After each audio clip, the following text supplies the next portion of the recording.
বাপ, নিজেদের জিন্দিগিতে একবার ভাইবা দেখেন। আমিও ভাবি, আপনিও ভাবেন, এমন আচরণ আমার মধ্যে আছে কিনা। 3 দিন ধরে যে বাড়িতে মেয়ের বিয়েতে, ছেলের বিয়েতে যে ডেক সেট বাজাইলেন, কারে খুশি করার জন্য? হ্যাঁ, 1 লক্ষ টাকার গেট, এরপরে গায়ে হলুদের এই নগ্ন অনুষ্ঠান কার জন্য করলেন? বেড়া বেড়ি সব, যুবক যুবতী সব একই মাইক্রো প্রাইভেট কারের ভিতরে যাতাযাতি করে বহাইয়া একখান থেকে একখানে নিলেন, কার জন্য? পুরা প্যান্ডেলের ভিতরে একসাথে বেড়া বেড়ি একত্রে খায়, নাচে, গায়, ফুর্তি করে, কার জন্য?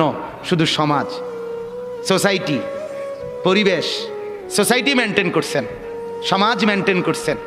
ছেলেরা চাইছে, মেয়েরা চাইছে, বাচ্চারা চাইছে, এতে হেতে চাইছে, তো মালিক তিনি কি চাইছিল? ওনার কথা মনে হয় নাই? রাসূল সাল্লাল্লাহু আলাইহি সাল্লাম, তার কথা মনে হয় নাই? বলেন, কিয়ামতের দিন নবী সাল্লাল্লাহু আলাইহি ওয়াসাল্লামের কাছে